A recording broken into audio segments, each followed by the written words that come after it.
True stories from the world's harshest prisons. Starvation and survival. The meal that never came.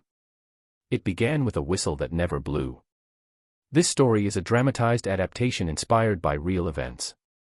Some names, places, and details have been changed for privacy. Inside Uganda's Luzira maximum security prison, dawn usually brought noise, clanging tin plates, the shuffle of bare feet, guards shouting roll call through concrete corridors that smelled of rust and soap. But on that morning, there was only the sound of wind pushing dust through the barred windows.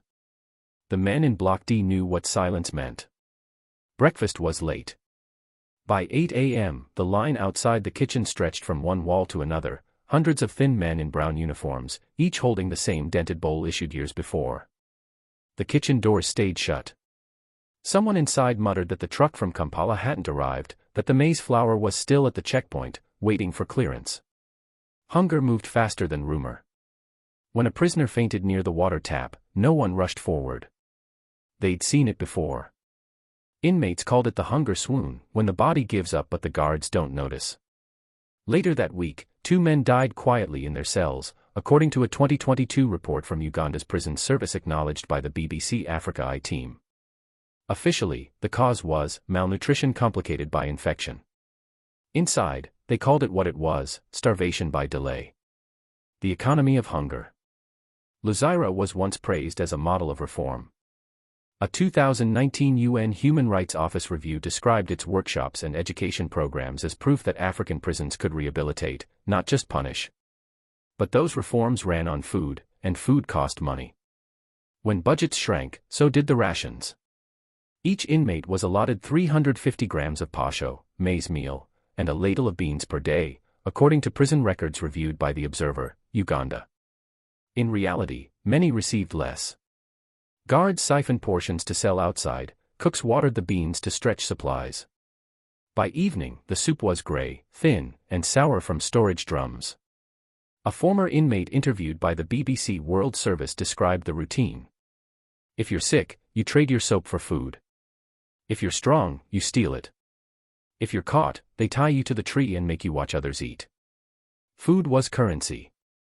3 spoonfuls of beans could buy a cigarette, half a loaf could buy safety for a night.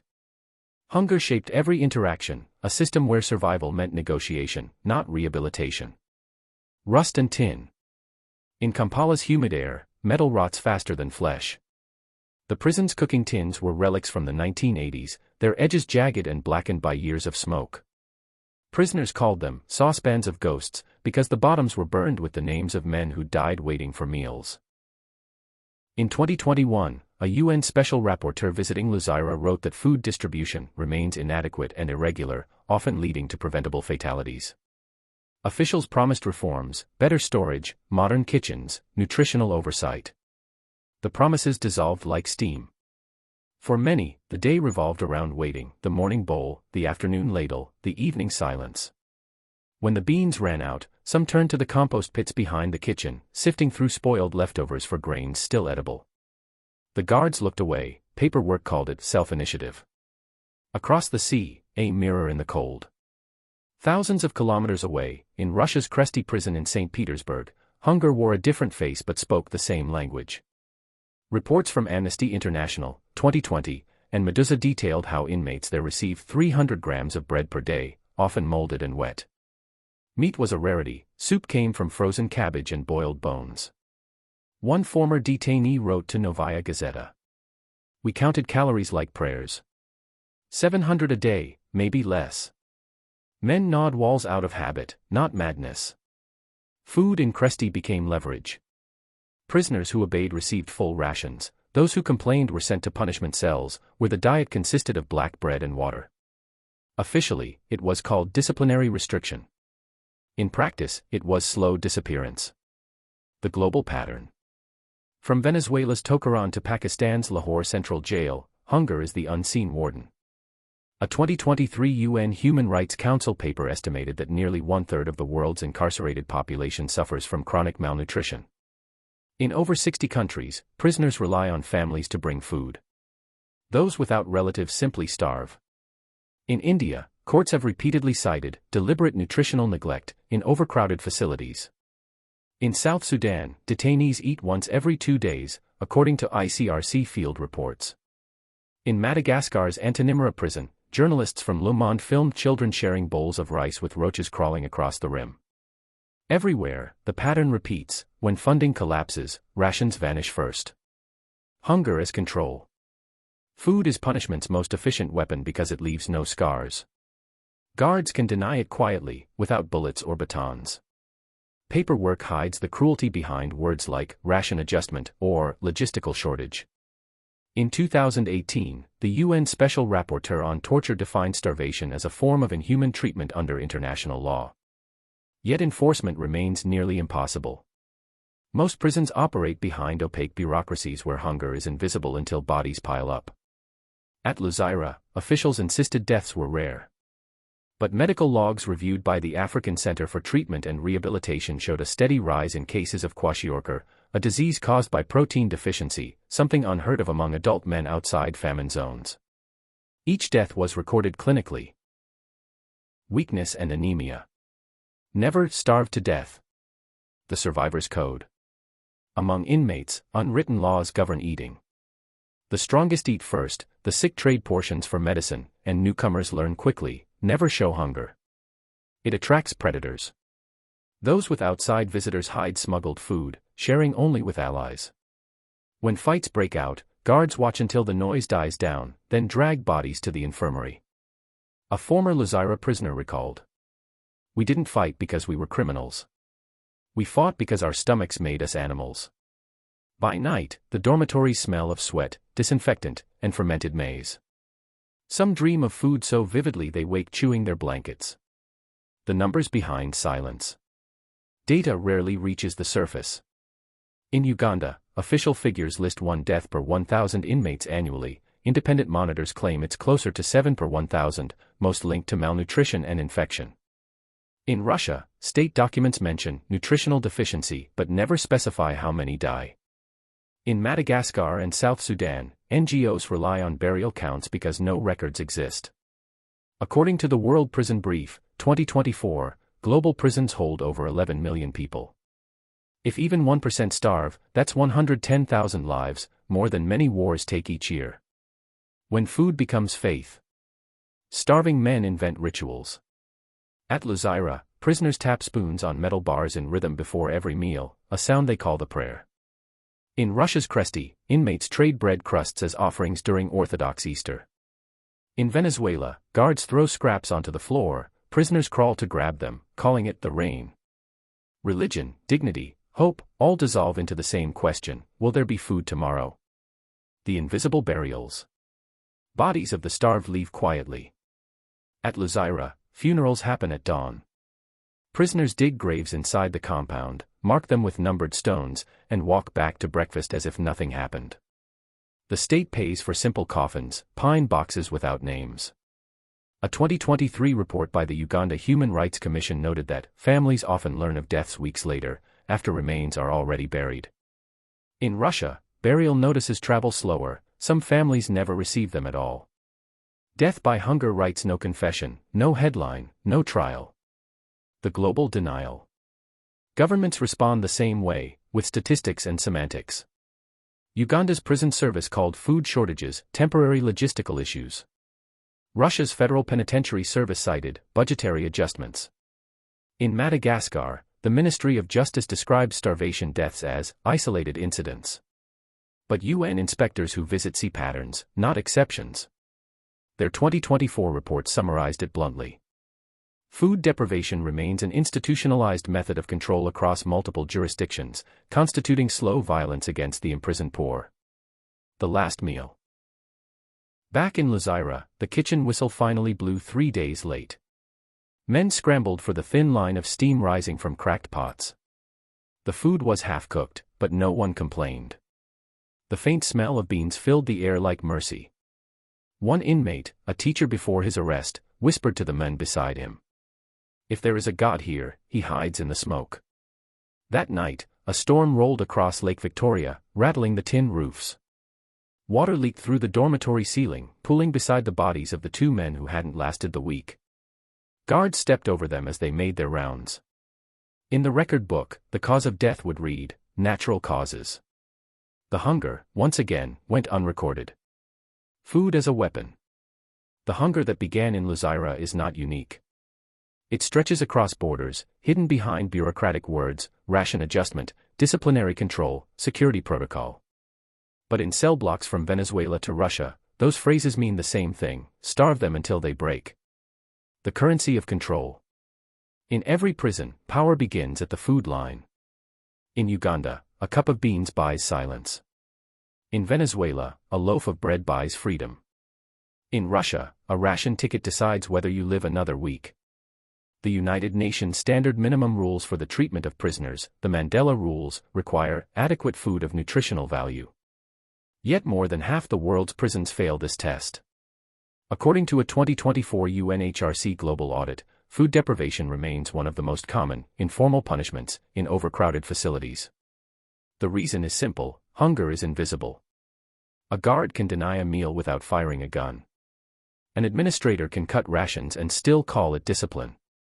A government can claim poverty and call it efficiency. Behind every security measure, someone goes to sleep hungry.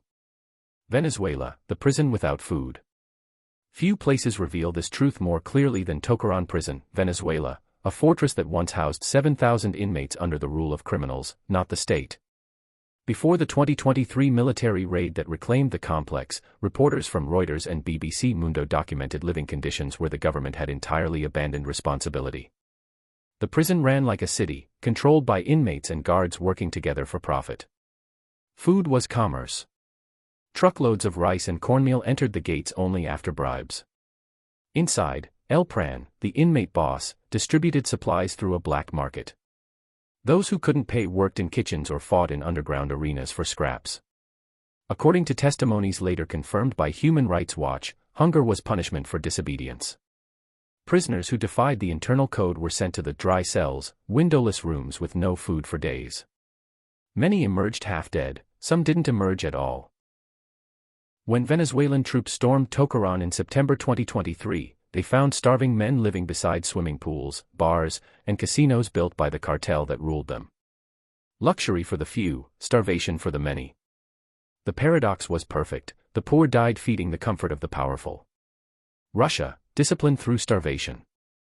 In Russia's penal colonies, food isn't withheld for profit, it's withheld for obedience. The Federal Penitentiary Service, FSIN, maintains strict dietary codes. On paper, each prisoner receives 2,600 calories per day. In practice, political inmates and troublemakers receive less than half. A 2022 Amnesty International report described ration punishments as a central control tactic. Prisoners who refused forced labor or complained about abuse were placed on disciplinary diets: bread, thin soup, and salted water. Those who submitted regained access to porridge, tea, and sugar. At IK-7 penal colony in Karelia, former inmate and opposition activist Yevgeny, surname withheld for safety, told BBC Russian service.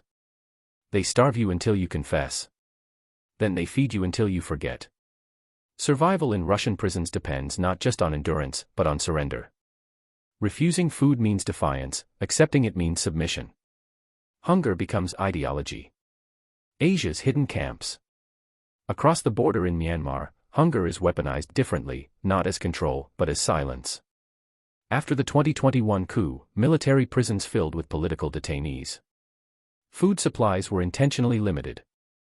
The Assistance Association for Political Prisoners, AAPP, documented multiple starvation deaths in 2022 to 2023. Witnesses described inmates forced to share single bowls of rice among 5 people.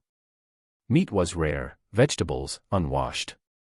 When international monitors requested inspections, the junta claimed the shortages were due to transport difficulties. The same explanation appeared in Xinjiang, North Korea, and Pakistan: logistical failure masking deliberate deprivation. A United Nations OHCHR report from 2023 concluded: starvation in detention is no longer incidental. It is systemic, a tool of suppression against the voiceless. Hunger in the West. Even nations that preach human rights are not immune. In the United States, underfunded county jails often outsource food services to private contractors. In 2022, the Marshall Project and NBC News exposed cases in Alabama, Georgia, and Oklahoma where sheriffs diverted food funds for personal use.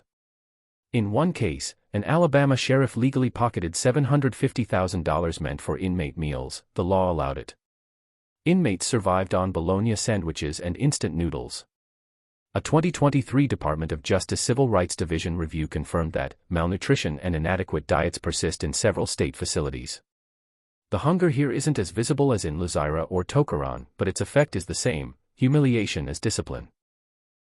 An inmate from Georgia's Fulton County Jail told reporters, "You can smell food from the guard's break room while you lick peanut butter off a spoon." Starvation becomes normalized not because it's policy, but because it's profitable. Women and hunger. In prisons worldwide, women face hunger in silence. The UN Women 2023 Global Detention Study found that female inmates are more likely to receive reduced rations and less medical care. In Uganda's Luzira women's prison, food meant for mothers was often sold by corrupt staff. In Russia, pregnant inmates at Yaroslavl colony reported being denied milk and vitamins as punishment for minor infractions. In Venezuela, women were forced to trade sex for food, according to the Washington Post, 2023. Food deprivation among women carries a double cruelty: it punishes both body and dignity. Where hunger breaks men, it erases women. Religion, ritual, and the politics of food. In prisons where starvation is routine, religion becomes the final defense. Inmates fast not by choice but by faith, reclaiming control through ritual. During Ramadan, Muslim prisoners in Pakistan and Egypt described fasting as an act of rebellion against forced hunger. Christian inmates in Eastern Europe held secret communion using crumbs and water. A theologian quoted in The Guardian, 2024, said, "When you take away food, faith becomes the last meal." Authorities often exploit this devotion. In Myanmar and Iran, prisoners who participated in religious fasting were later denied post-fast meals as punishment, blurring the line between spiritual sacrifice and systemic abuse. The black market of survival. Hunger breeds economy. Where official kitchens fail, informal ones appear. In Tocorón, inmates built secret stoves behind toilets, burning plastic bottles for heat. In Kresty, prisoners traded cigarettes for bread smuggled in by guards. In Luzira, families smuggled maize through laundry baskets during visiting hours. A 2023 Transparency International investigation found that in 14 African and Latin American prisons, guards earned more from selling contraband food than from official salaries. The result: starvation becomes a business. Children in the system. Perhaps the darkest chapter unfolds in juvenile detention. In Sierra Leone, Bangladesh, and Brazil, children as young as 12 are held in overcrowded cells with adult prisoners. UNICEF's 2024 State of Detention report revealed that many go days without food. In Dhaka's Child Reform Center, inmates described boiling banana peels to survive. In Brazil's infamous Fundação Casa, guards deliberately withheld food to suppress riots. Hunger, for children, teaches submission early, obedience through emptiness. The bureaucracy of denial. Every government has an excuse. Russia blames sanctions. Venezuela blames sabotage. Uganda blames corruption. The West blames budgets. But behind the explanations are signatures, names on papers approving ration cuts, dismissing deaths, and sanitizing reports. Inmates become statistics: deceased, transferred, non-compliant. Families file inquiries that vanish into folders labeled classified. When confronted, officials insist that no one dies of hunger, only of related causes. The United Nations calls it administrative invisibility. The taste of desperation. Food deprivation does more than starve bodies, it reshapes minds. Psychologists studying prolonged hunger among prisoners describe symptoms of psychic collapse, hallucinations, memory loss, and aggression. A 2022 Lancet Psychiatry review linked chronic prison malnutrition to higher rates of suicide and self-harm. One former Russian inmate summarized it best: "When you're hungry long enough, guilt disappears. You'd eat your own fear if it had flesh." Hunger strips away everything human, until obedience feels like relief. A global indictment. The United Nations continues to document starvation as a violation of Article 10 of the International Covenant on Civil and Political Rights. Yet enforcement remains toothless. In 2023, at least 41 countries failed to meet minimum nutritional standards for detainees. Inspectors submit reports, governments file denials. Nothing changes. At Luzira, men still queue for maize. At Kresty, bread still molds. At Tocorón, the market for food never sleeps. Hunger has become not an accident of prison life, but its architecture. The unspoken rule. In every interview, one phrase recurs: you don't talk about food. It's the rule that keeps prisoners alive. The hungry know silence preserves rations, complaint shortens them. Inmates who speak out are transferred, beaten, or disappear. So they whisper their stories through visitors, letters, smuggled recordings, fragments of truth carried beyond walls the world prefers not to see. Closing the door. As the sun sets behind Luzira's walls, the dinner whistle blows again. The same pots, the same smoke, the same waiting. Men line up with rusted tins, each step slower than the last. One inmate, his ribs pressing against his shirt, murmurs to the men behind him. If you stop believing they'll feed you, that's when you start dying. Outside, no one hears it. The world moves on, unaware that the simplest act, feeding the confined, remains one of humanity's oldest unsolved crimes. The forgotten tables, reform, resistance, and the hope of feeding the imprisoned. There is a saying among prison reformers: you can judge a country by how it feeds the forgotten. If that's true, then much of the world still fails the test. But even inside the darkest institutions, the ones built on hunger, neglect, and silence, small revolutions begin with a single meal. 1. The bread that started a movement. It began, as revolutions often do, with bread. In Russia's Yaroslavl penal colony, a prison infamous for abuse, a smuggled smartphone video surfaced in 2018. It showed guards beating an inmate while others ate silently beside cold bowls of porridge. The video went viral, prompting rare outrage in a country where prisons are rarely discussed. Within months, Russian rights group Public Verdict Foundation and Memorial Human Rights Center launched what they called the Bread Watch. Volunteers started documenting ration sizes, calorie counts, and food budgets across penal colonies. Their findings, later cited by BBC Russian service, exposed discrepancies between official records and reality. In one colony, prisoners received 1/3 of the food paid for by the state. For the first time, hunger had evidence. The project didn't end starvation, but it forced acknowledgement. And acknowledgement, in systems built on denial, is the first crack in the wall. 2. The kitchen at Luzira. In Uganda, reforms came not from politicians but from prisoners themselves. In 2022, a small group of inmates at Luzira Maximum Security Prison petitioned the warden to allow a self-managed kitchen program. Backed by the Uganda Human Rights Commission and a modest grant from UNDP, they converted part of an unused workshop into a garden and kitchen. Within a year, the men grew maize, beans, and vegetables, supplementing official rations. In interviews with the East African, guards admitted that inmate-led food programs reduced conflict and deaths. For the first time in years, prisoners ate until they were full. A local pastor involved in the project said, "Feeding men was easier than reforming them. But once you fed them, they started reforming themselves." The model spread quietly to women's units and juvenile centers. In a system once defined by starvation, self-reliance became resistance. 3. Venezuela's reclaimed kitchens. In Venezuela, after the fall of Tocorón prison's criminal leadership in 2023, the facility stood empty for months. When the government reopened it, something unexpected happened. Civilian volunteers, many of them mothers of former inmates, arrived with pots, utensils, and ingredients. They weren't protesting, they were cooking. Supported by Caritas Venezuela and the International Committee of the Red Cross, these women formed Comedores de Luz, Kitchens of Light. They negotiated with guards to supply one hot meal a day to all inmates, regardless of faction or status. According to Reuters and El Nacional, mortality in the prison dropped by nearly 40% in 6 months. Violence also decreased. The government took credit, but everyone inside knew who had done it: the mothers. One of them told a reporter, "We couldn't save our sons from crime, but we can save others from hunger." 4. The bureaucrats who listened. Every reform movement needs someone inside the system willing to act. In 2024, Kenya's Ministry of Interior quietly began auditing its prison food supply after whistleblowers exposed missing funds.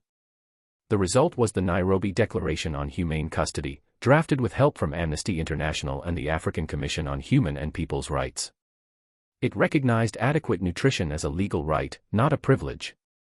Within a year, Kenya's prisons began implementing transparent food budgets and external monitoring.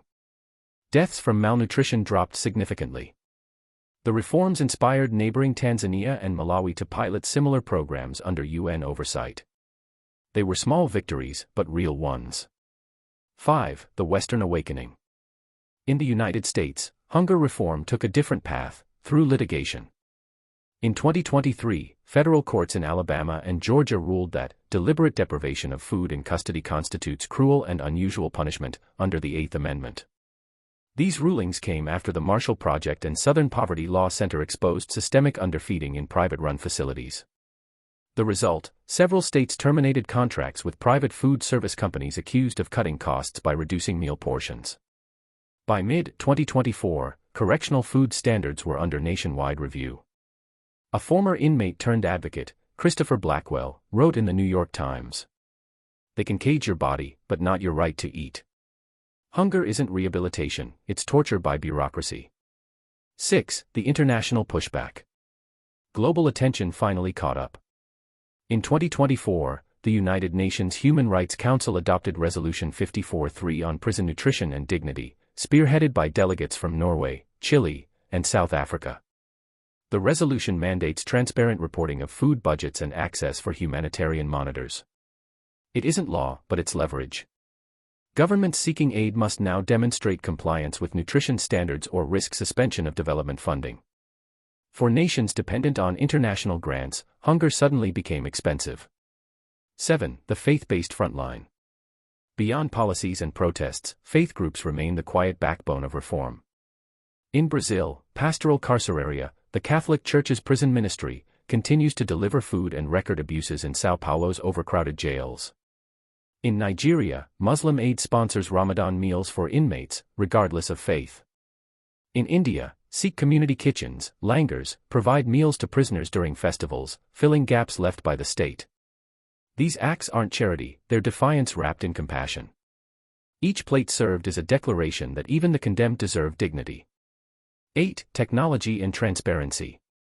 Modern tools now expose what once hid behind walls.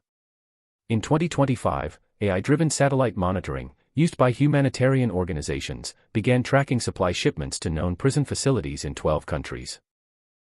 When deliveries stopped, alerts went out to watchdog groups and journalists. A project called Eyes on the Inside, launched by the University of Toronto's Human Rights Lab, uses anonymous SMS lines for inmates to report hunger incidents. Since its pilot phase, it has verified over 900 starvation alerts, many later confirmed by independent inspectors. Technology has turned silence into data, and data into pressure. 9. The survivor's voice. No reform resonates like testimony. Across continents, former inmates who lived through starvation now lead advocacy campaigns. In Uganda, ex-prisoner Patrick O. founded Feeding Justice Africa, a non-profit delivering food to underfunded prisons. In Russia, a released political prisoner published a memoir titled Breadline 22, now used by educators to discuss state control through food. In Venezuela, the women of Comodores de Luz gained international recognition from the UN Women Peace and Humanitarian Awards, 2025. These voices transform pity into accountability. They remind the world that every empty plate once belonged to someone who had a name. 10. The hope that feeds. Hope inside a prison doesn't come from freedom, it comes from small mercies. A bowl filled. A shared loaf. A guard who looks away while someone sneaks food to another. At Luzira, the kitchen garden still grows. At Tocorón, the mothers still cook. At Yaroslavl, a few officers now quietly allow family parcels on weekends. None of these gestures erase the deaths, but they rewrite the future. 11. What the future demands. Experts agree, ending starvation in prisons is not a question of resources but will. The UN Special Rapporteur on Torture, 2025, summarized it simply. Food is not charity. It is law. If the world enforced the Mandela rules with the same energy it enforces trade, no prisoner would starve again. Until then, Hunger remains the cheapest form of punishment, invisible, efficient, and everywhere. 12. The last story. Before leaving Luzira, one UN inspector asked an inmate what he would eat if he were free. The man thought for a long moment before answering. It doesn't matter what. I just want to eat without counting bites. That line appeared in her official report, a sentence so small it nearly vanished among statistics. But it carried what every number cannot, a voice, fragile but alive, refusing to disappear. Epilogue: Feeding the Forgotten. The story of starvation in prisons is the story of humanity's blind spot, where punishment turns into neglect and neglect becomes death. But it is also the story of those who resist it, mothers, priests, lawyers, and inmates who believe feeding someone behind bars is not mercy but duty. If one lesson endures from Luzira, Kresty, and Tocorón, it is this. Justice is not measured by sentences served, but by whether the hungry eat. This story is a dramatized adaptation inspired by real events. Some names, places, and details have been changed for privacy. Sources: UNHRC Resolution 54-3, 2024, BBC Investigations, 2022-2024, Human Rights Watch and Amnesty International Reports, 2023-2025, Reuters, 2023-2025, UNDP Uganda Partnership Brief, 2022, Transparency International, 2023, The Marshall Project, 2022-2024, UNICEF and Caritas Venezuela Reports, 2024, Pastoral Carceraria and Muslim Aid Public Data, 2023-2025.